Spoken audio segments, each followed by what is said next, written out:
Good morning, Melissa. Good morning, Chris. How are you? Well, thank you. Good.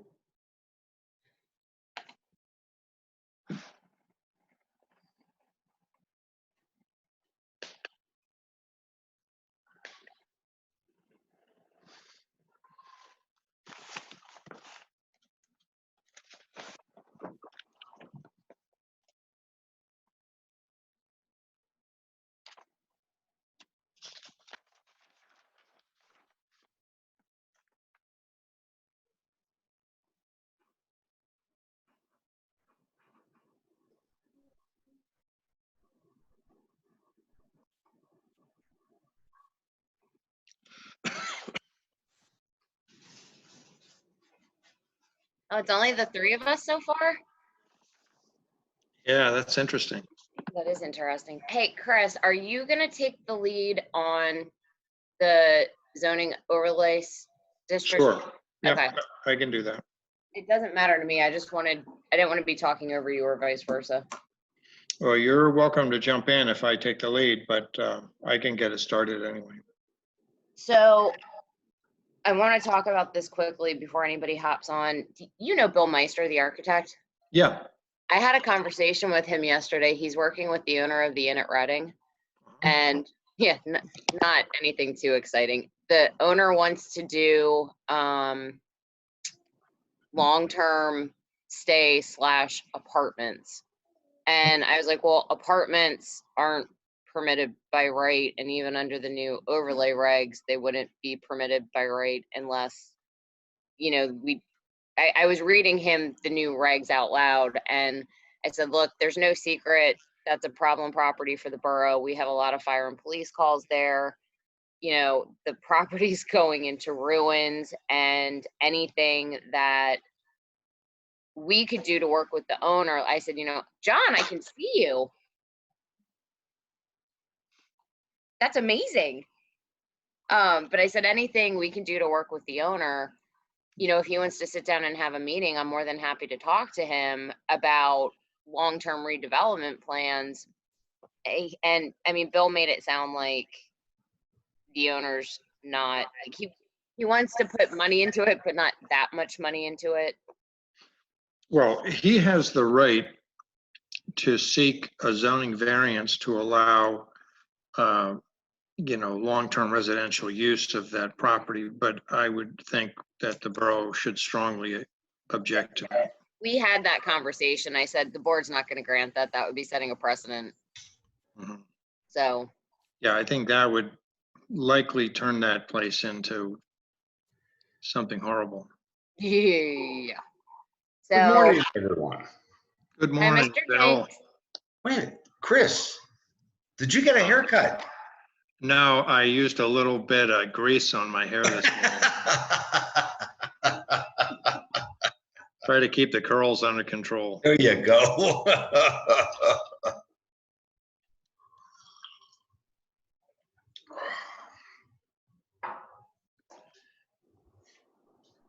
John, I don't think you heard me because your audio was still connecting, but I was shocked when I saw your face pop up. I don't know how to take that. Oh my God. John, you came into a new century.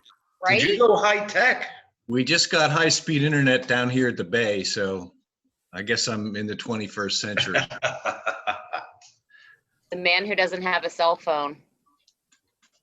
That's right. Well, it's nice to see your smiling face, John. Well, thank you, Bill. All right, let me finish my Snapple and then we'll get at it. Dave Boucher did respond and say he will not be attending today's meeting, but I don't see that Fred is still with us yet. Okay. Well, what time is it? It's 8 o'clock, isn't it? According to my watch, it is. Well, let's call the Economic Development Committee meeting to order. Is there any public comment? Not for me. Okay. Hearing none, we'll move on to the revised draft overlay zoning district regulations. And I've just been looking at that this morning, Chris. Is there anything you or Michelle want to comment about that? Well, I just would suggest we look maybe at the black line version. And I would like to get some feedback from the committee on at least some of the concepts that are reflected in those revisions, which were requested by the developers that we consulted about the prior draft, and just see, to what extent there's comfort on the part of the committee about proceeding with some of those changes. What Melissa put up on the screen here is the use section. And one of the comments that we had was that we may want to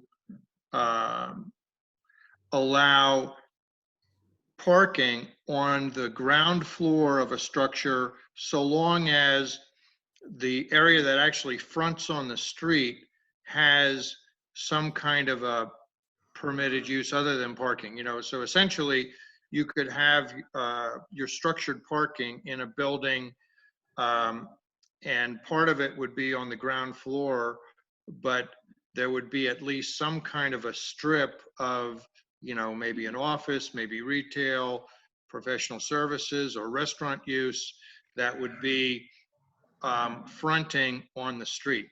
And that seems reasonable to me. If that makes economic sense for a developer, I think it'll still have the appearance that we're seeking. So that was part of what was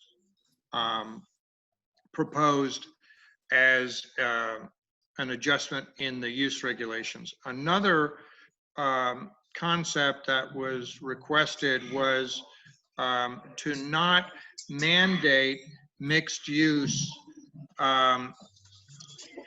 as the exclusive outcome of a development project in one of these redevelopment areas. And what I mean by that is they would like the option of having an exclusively residential building that would not be required to have commercial or retail or restaurant on the ground floor. And, again, to the extent that that's a market issue, I would recommend that the borough consent to that. But to the extent that our concept has been mixed use, to have, a combination of commercial on the lower level, on the ground level, and then have apartments above it, one way to still encourage the mixed use and also to make sure that we have some oversight over the development of residential only structures, we have proposed a regulation that would allow residential only buildings by conditional use. And what that means is that there would be a zoning hearing in front of Borough Council. It wouldn't be in the zoning hearing board. It wouldn't be a variance. It would be something where a developer would make an application for a residential only building, bring it to Borough Council, and have a hearing for council to determine if there would be any negative impact on the neighborhood, or if it would, if any conditions would be appropriate to manage that residential only building. Let's see, I think those are the main concepts in the use regulations. Does anyone on the committee have a question or a comment about those adjustments that we are considering incorporating into the ordinance based on what the developers had asked for? Yesterday, in the evening when you sent that email out, I was picking crabs and drinking beer.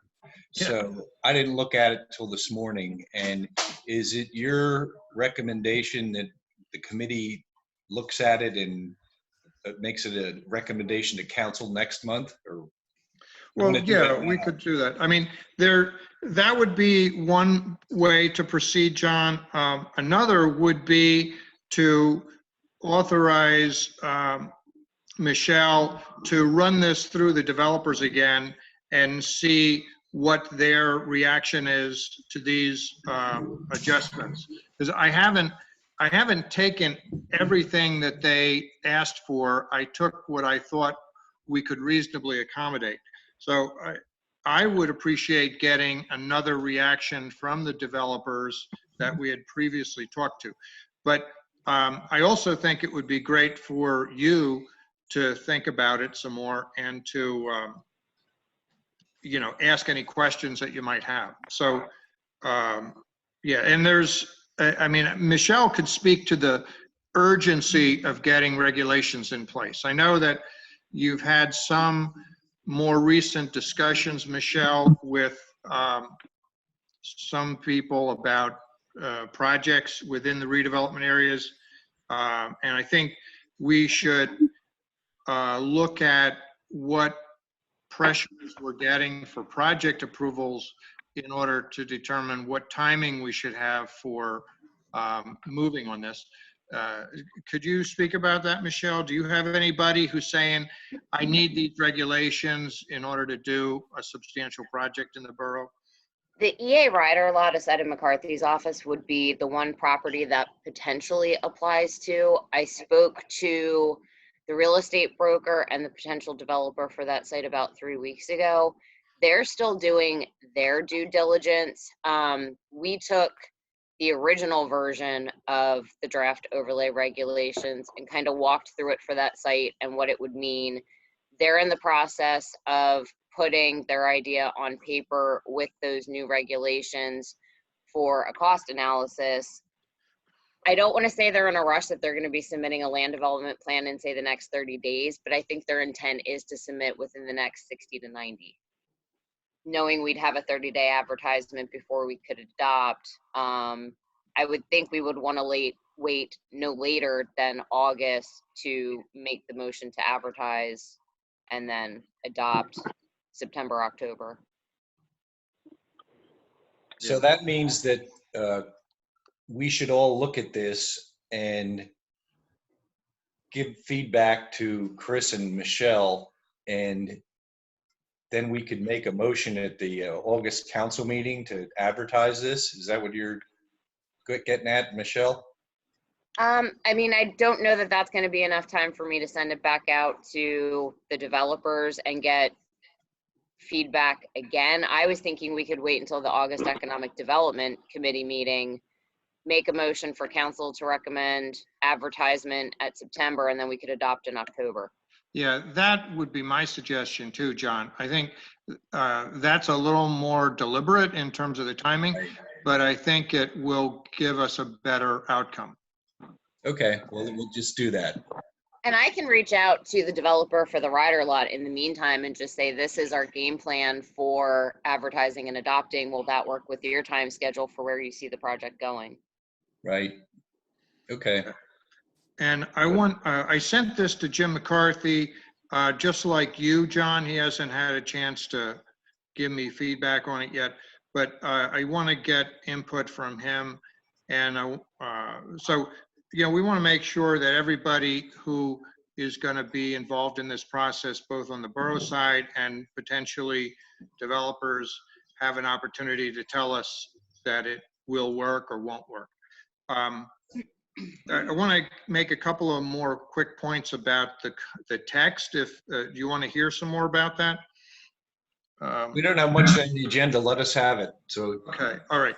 Well, I'll just give you the concepts. In the area, yard, and height requirements, which is now on the screen, there was a comment that, to the extent that the borough is trying to create incentives for structured parking,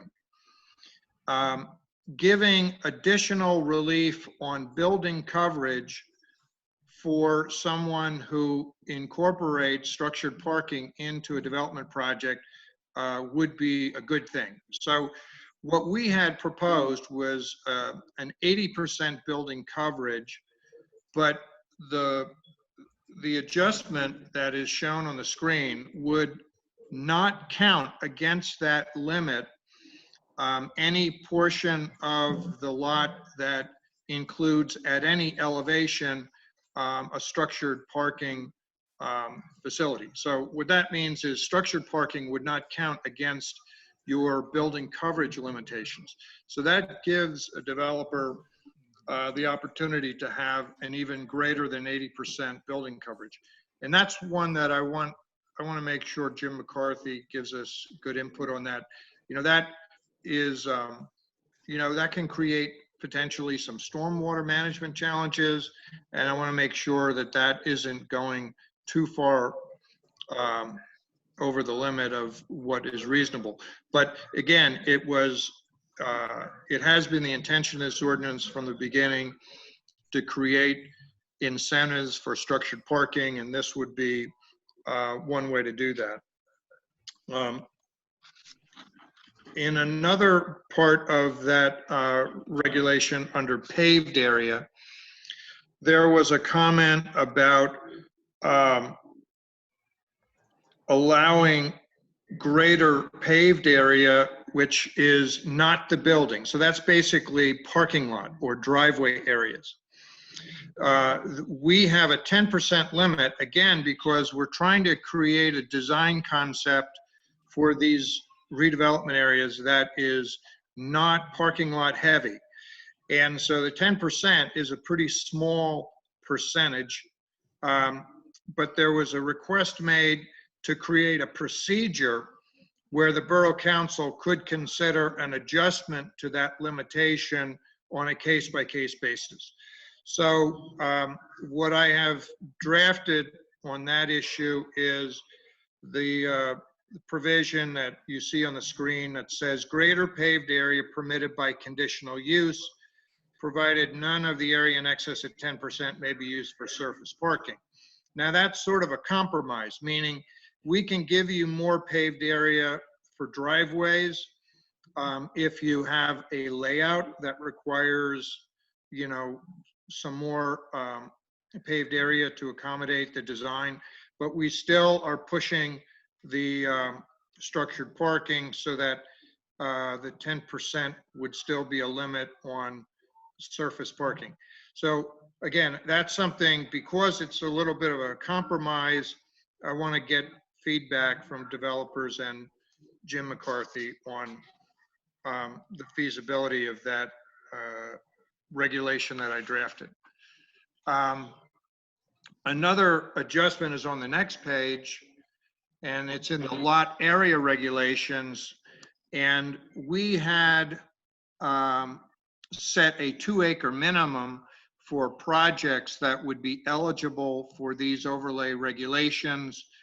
But we recognize that our redevelopment area number 1, which is along or near and along portions of Penn Avenue, has lots that are not nearly 2 acres in size. So what this regulation would do would be to make smaller than 2-acre lots eligible for the use regulations in this ordinance, but they would still need to meet the dimensional regulations for the underlying zoning district.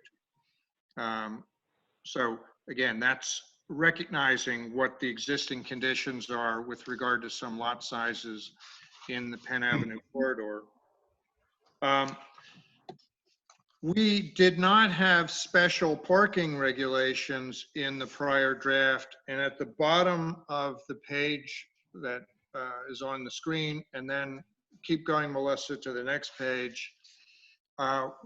What we were asked for was to come up with some special off-street parking regulations here that would be, at least in some cases, a little more lenient than what is required under the conventional zoning regulations.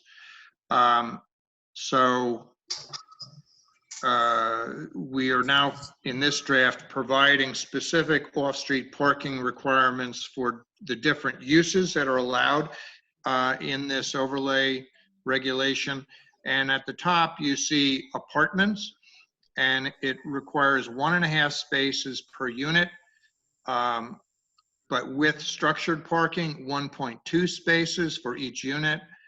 So here we have an off-street parking regulation that matches our existing overlay regulations, the ones that were applied at, Wyomissing Square and the Met.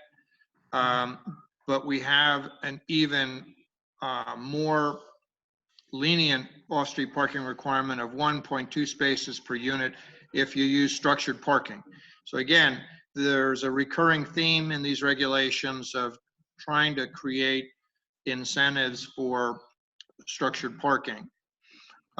55 and over, 1 space per unit. Again, I think that's reasonable. We have a retirement community use that is allowed in a portion of this regulation. I think it's that redevelopment area 3. Is that right, Michelle? The one at the Inn at Reading? That one is 1 space per 3 beds plus 1 space for each employee in the shift of greatest employment, which I think is sufficient for a retirement community. So this portion of the regulation creates specific requirements for off-street parking. And then at about 2/3 down the page is paragraph G, which is the beginning of what I call a matrix concept, where different uses that are either on the same lot or on lots that are in close proximity to one another that have different times a day for their peak off-street parking requirement can share parking based on the compatibility of those uses. And a classic kind of thing is residential with an office. The office is busy during the day, the residential needs parking at night, and those two uses together can meet their off-street parking requirements with a lot less parking than each use would require on its own. So in a situation where you have a combination of uses that agree to work together to meet their off-street parking requirements, this regulation, the matrix of hours, and on the following page, you have the end of that, which is the percentages of use required during certain hours of the day.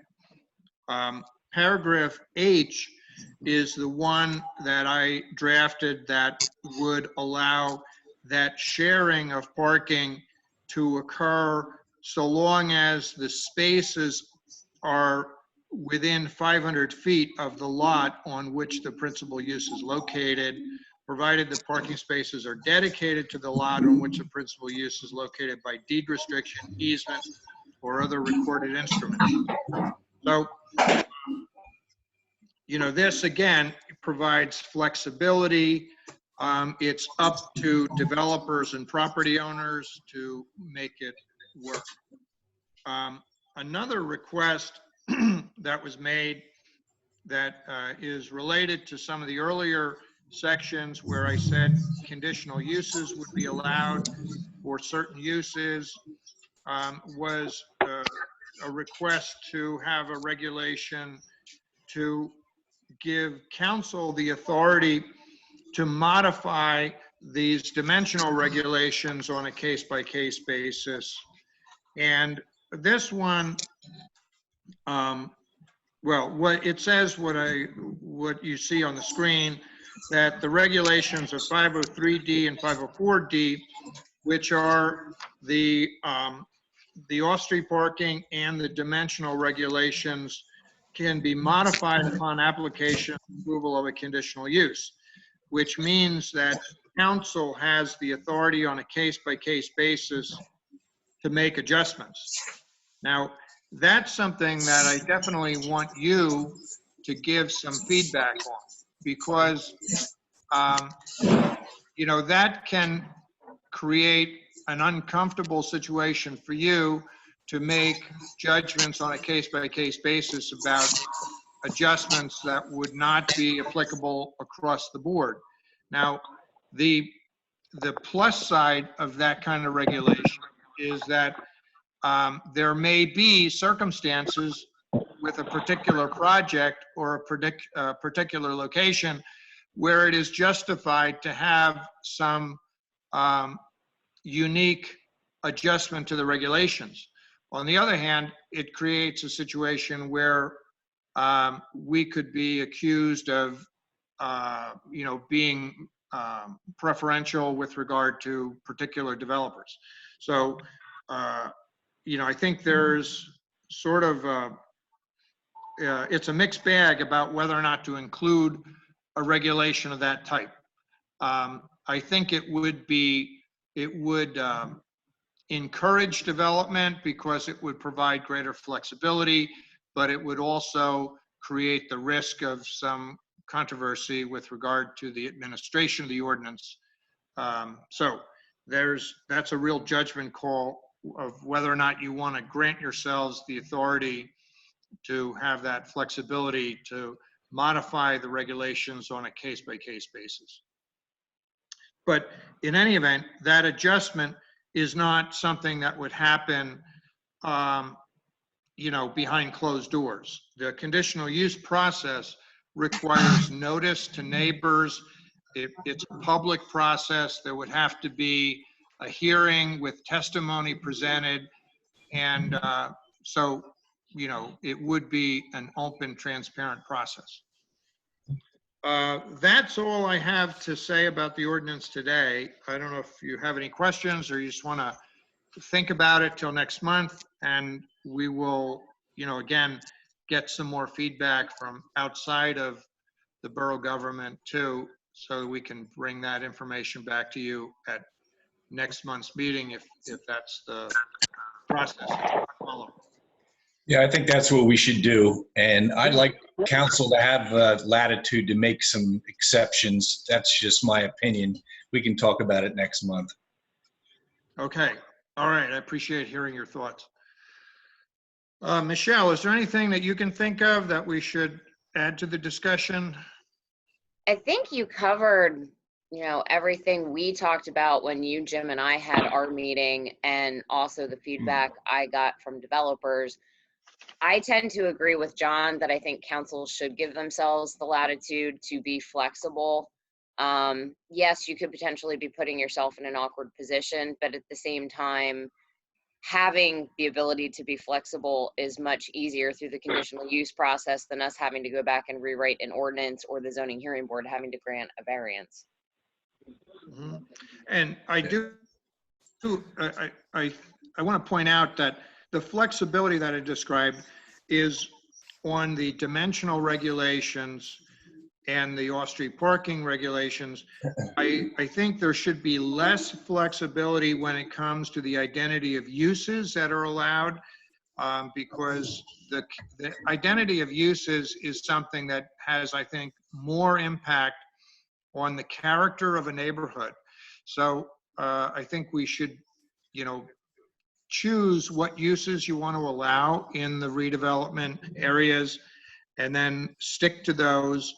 But having flexibility on the dimensional regulations and the off-street parking regulations would have the benefit of flexibility for specific projects, but is not likely to change the character of the neighborhood. So that's why I, you know, wrote it the way that I did, to give flexibility on those things that I think are appropriate to have flexibility, and to be more strict on the use issues. All right, thank you. May I ask Chris, a if I could question? May I ask something? It's Fred. I just wanted to know procedurally, does this whole thing have to go through the Planning Commission? Yes, yes. by the municipality's planning code, if there is a recommendation from the committee to council, then it'll still need to be reviewed by the Borough Planning Commission and the Berks County Planning Commission before council could consider enacting it. Well, that's what I thought. So therefore, us voting on it next month, sending it to council for a hearing is not realistic. It is, because the planning commission meets the Monday after economic development does, and John's the chair of that as well. So, yeah, what I was thinking, like Michelle, I believe, as soon as this committee sends it out, it should go to the planning commission right away. Okay. But I would rather it be more refined before it goes to planning commission. Me too, please. Yeah, All right. yeah, me too. Yeah, we want to keep this moving along. So anything else on the this topic? Okay, hey Michelle, just remind me, the Ryder lot, what's the size of that lot? Is that Oh, I 4 believe acres? I'm sorry. Is it 4 acres? It's close. Yeah, okay, just wanted to know. Do you want to get into the bike share? Sure. Jody and I were at a meeting with Lucine Sahelnik yesterday from the city of Reading.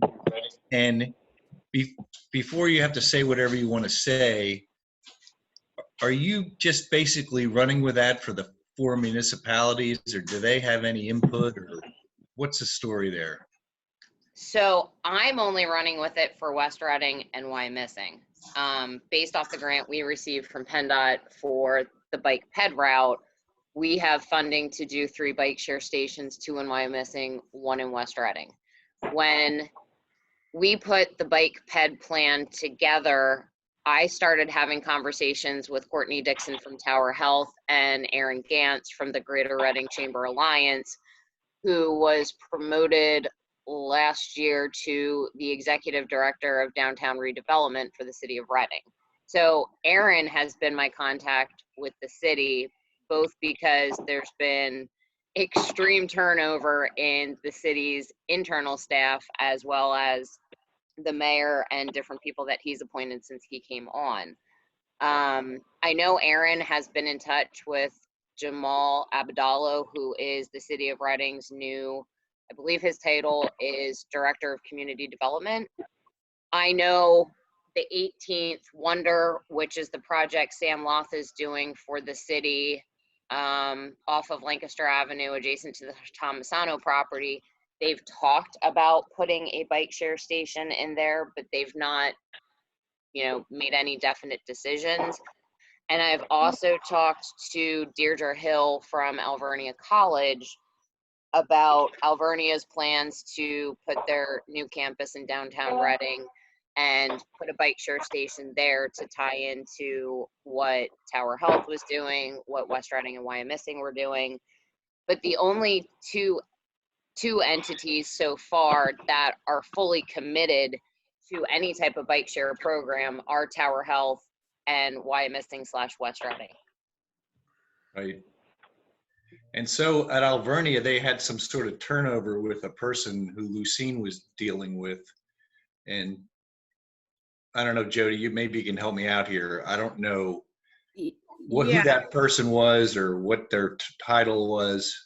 Lucine said that Deirdre Hill is no longer with Alvernia, but she is going to work on getting a new contact for them to help with this because she thinks they're still interested.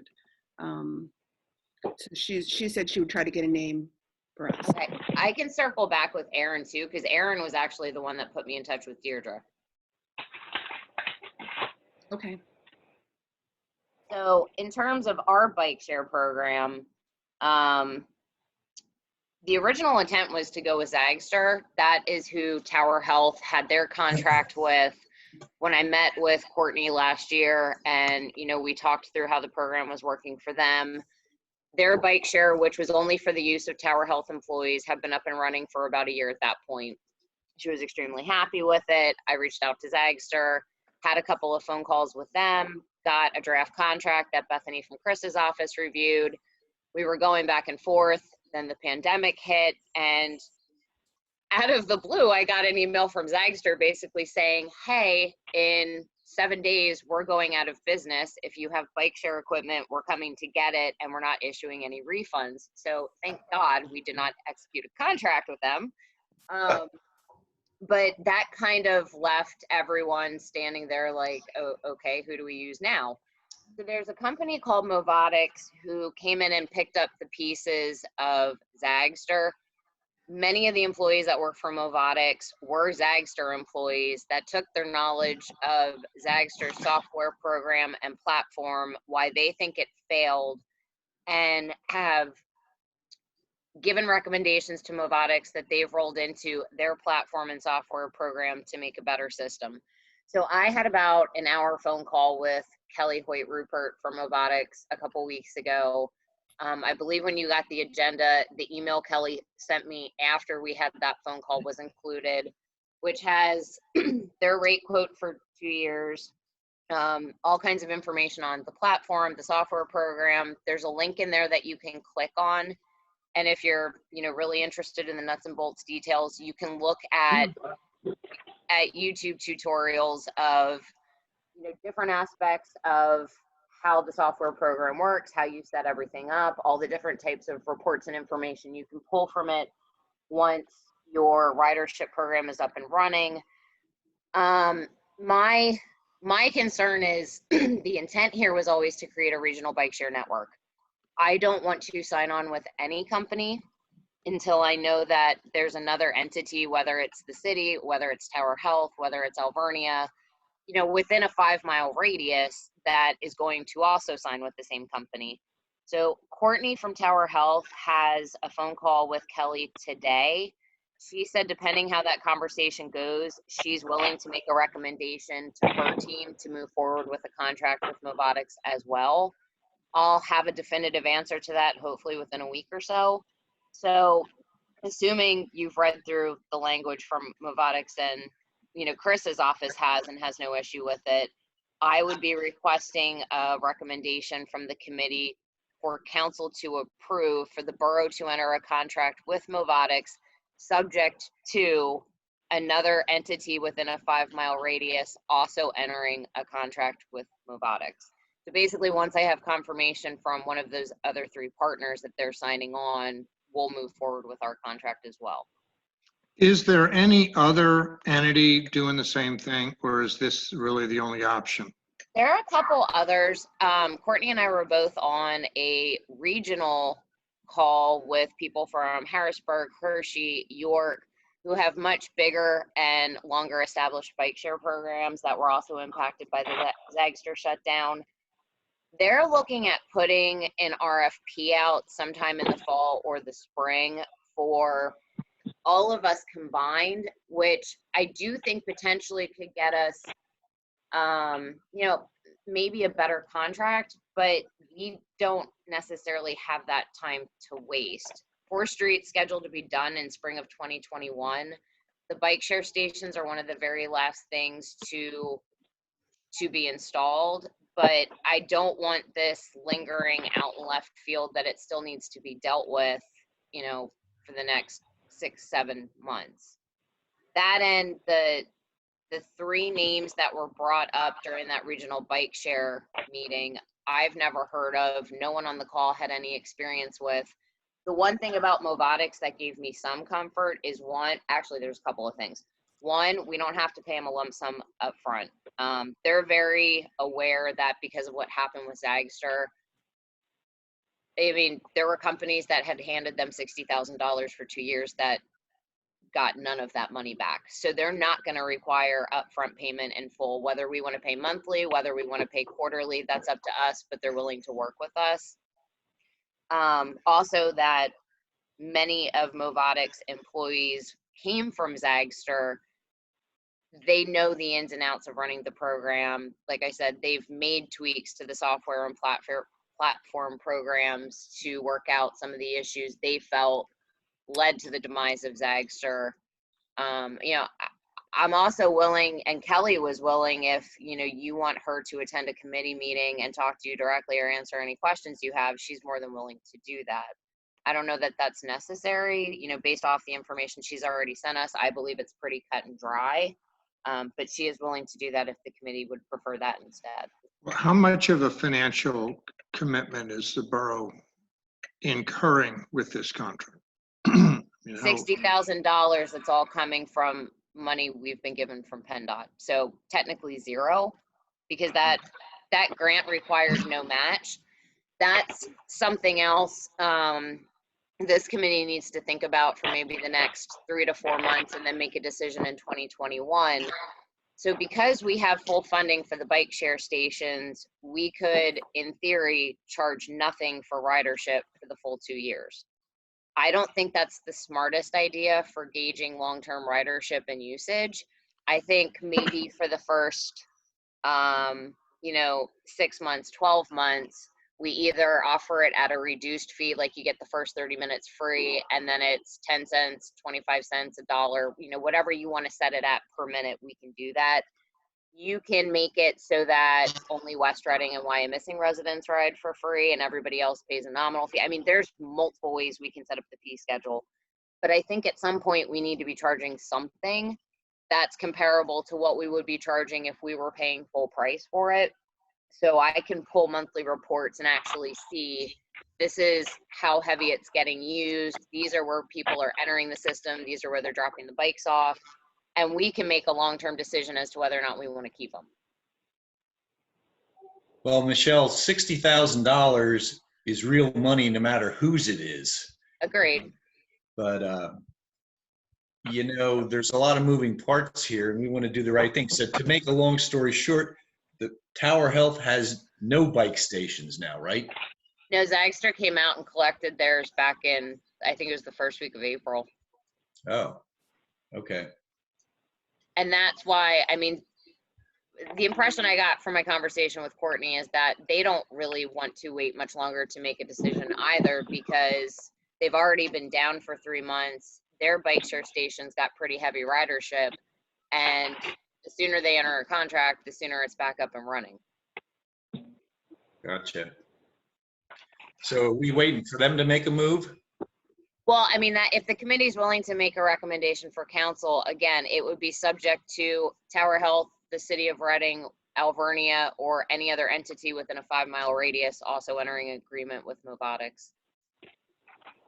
That way we're not alone. Do we want to make that motion now?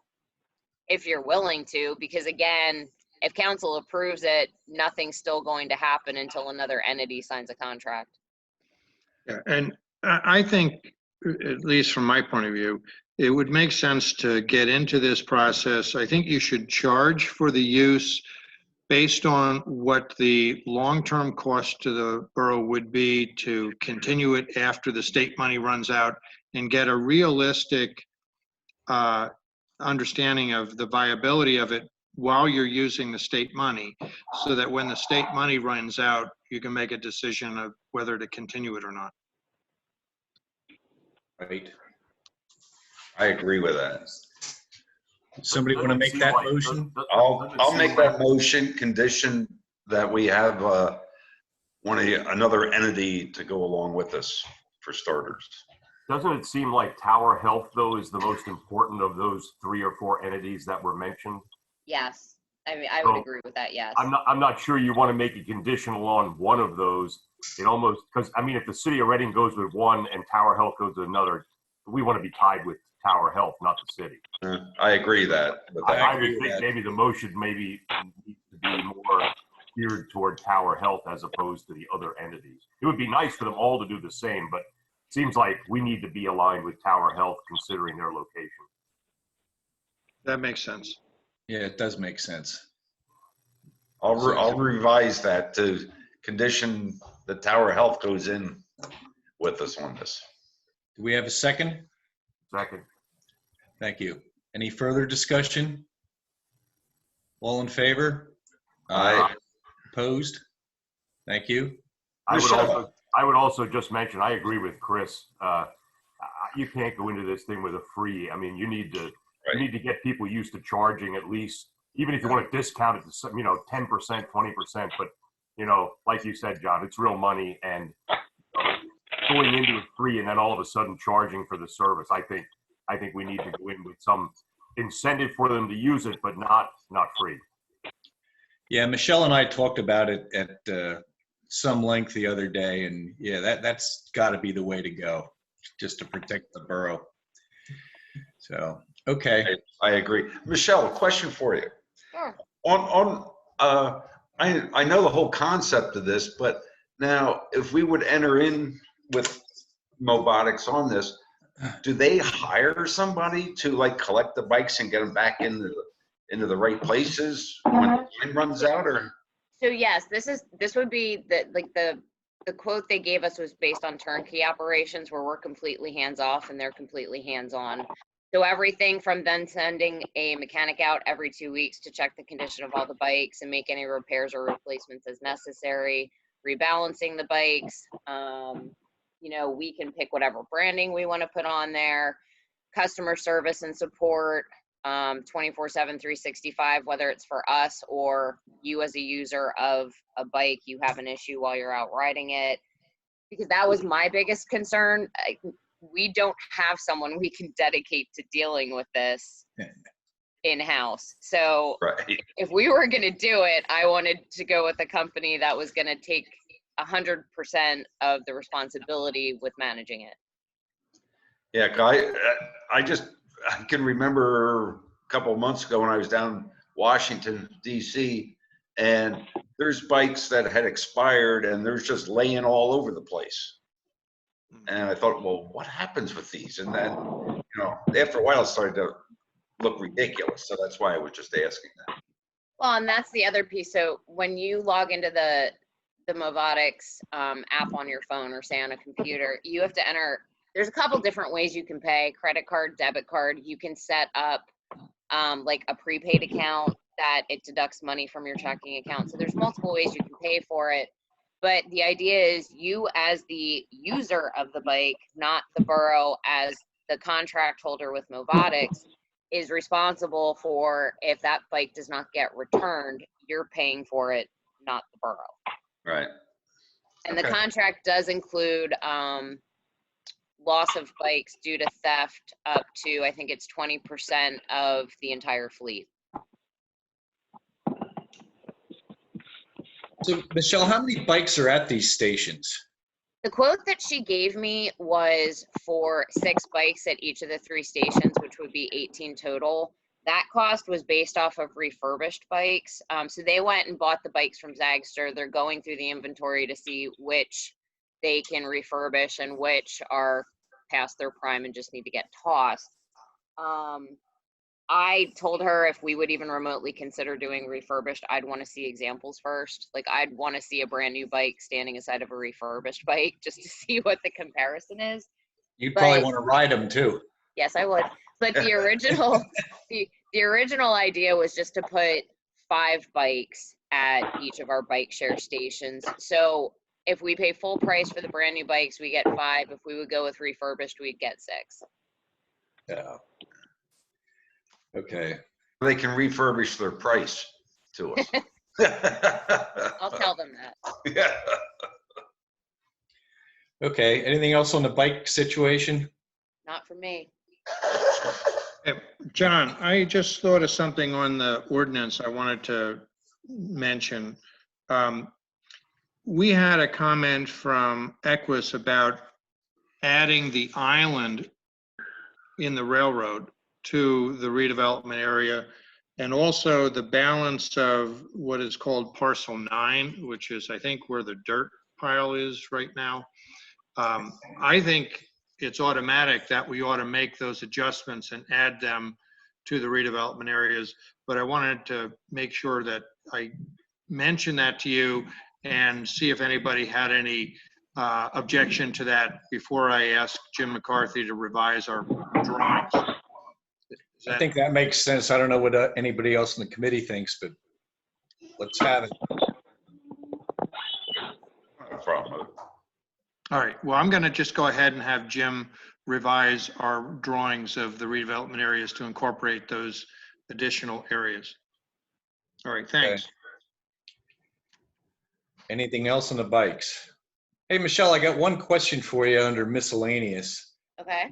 So the whole grant situation that we got from PennDOT, so our lobbyists are still riding herd over that. And when do we have them? Is that through the end of the year or through next June? We have them through the end of June 2021. That's what I thought. Okay. So yes, Kathy's on vacation this week, but I talked to her over the weekend, and she was with Jenny Granger the weekend before that, and Jenny reiterated she's willing to get creative with us on the money that PennDOT's giving us, the $633,000. Okay. Yeah, just what I was pretty sure it went through June, and that would give us, their expertise through that time frame. But Well, it can also help us with like the DCNR Greenways grant app just went in for the Berkshire Heights Playground. Colleen and I have a call later this morning for the RACP grant for the Public Works facility. And there's another one that we were talking about doing that's escaping my mind right now. But I mean, it'll also give us the benefit of working with them through the execution if we get those grants for those two next year, and for applying in the first part of 2021 for anything else we're interested in going after. okay. And you want to make a comment for Bill's benefit, or he's not going to like it, about the Berkshire Mall and what we found out, and George Haynes from Equus talked to him. Yeah, so I had a note I was going to bring that up if you didn't. So ownership of the mall did transfer. Officially, I think the deed was recorded July 22nd, and I was wrong in the email that I sent some of you. It did not include just the mall property. It also included the properties where Outback Steakhouse, Plaza Azteca, and Red Lobster are located. Troy and I coincidentally had an inspection with Joe Nasty, who was the former property manager of the Berkshire Mall, who has now moved his office across the street to Berkshire Mall West.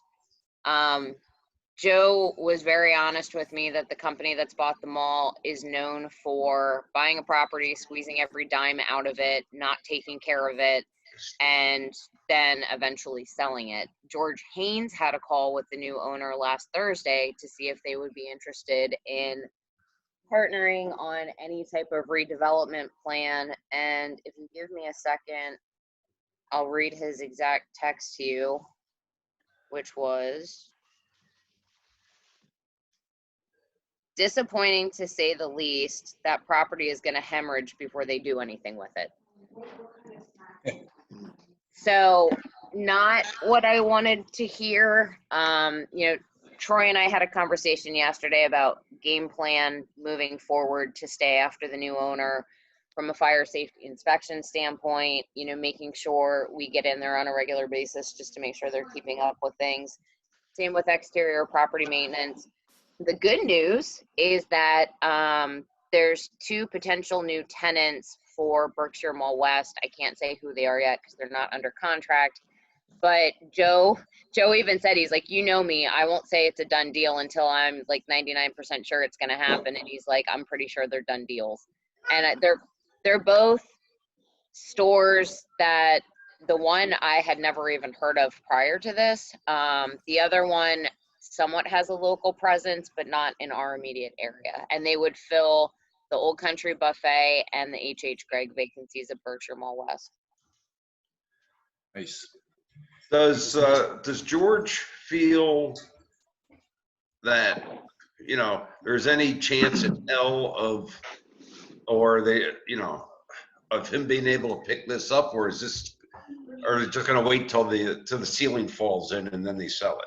They're going to wait till the ceiling falls in and then they're going to sell it. Son of No, a- Joe Nasty did tell me the one thing he potentially sees them doing is attempting to subdivide off part of the Berkshire Mall property to, other ownership, that they'd subdivide lots off and sell it. I mean, obviously they'd have to go through land development to do that, so the borough would have input and oversight. But other than to tell you as I get more information, I'll keep you in the loop, and that's all I can really tell you right now. Sorry, Bill. I'll tell you what, is it too early to start drinking? You know, this really ticks me off, you know, with them. I got that impression. Jesus Christ. Okay, thanks, Michelle. Sure. Hey, Michelle, just for the record, how do you spell Movotics? Movatix. What I thought. I didn't know if there was an O in there. Okay, thanks. Jody and I were both, and Fred was on it yesterday too. The Berks Alliance Foundation had a Zoom call for passenger rail service being reestablished. I think most of you are aware that there was a consultant that was hired to do an analysis and study of how feasible it would be to bring passenger rail service back to Berks County. Fred, I feel like this is your baby, so you may want to take over here. So feel free to interrupt me at any point if you want to. The disheartening part of the call to me was when they talked about why bringing service all the way back to Wyomissing may not be feasible because of what would be required with Norfolk Southern. Overall project cost, I believe, was $356 million. It looks like they're putting the information together to go after multiple federal grants and funding that could, you know, help pay for the project. Jody or Fred, do you have anything you want to add to that? Well, that's been an ongoing battle. There's been 2 other incarnations of this service over the last, you know, whatever it is, 15 years. And both of those times I had a fight over the Franklin Street to Wyomissing portion, but both times we were successful. I think we can be again. It's a bit complicated because of how the so-called belt line breaks off the Norfolk Southern main line. But I think that there is an opportunity to keep it on the Reading side of where that diverges and make it palatable to Norfolk Southern.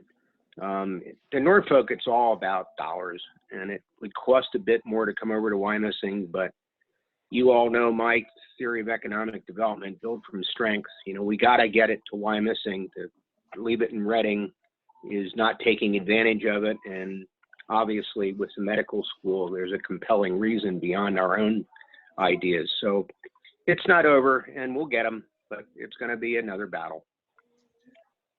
I was a little disheartened when on Channel 69 last night that, you know, they talked about the train John Weidenhammer a week or so ago, and he mentioned Wyomissing, and he said, this will be a great thing, you know, we can get this, and he was encouraging that it would come to Wyomissing.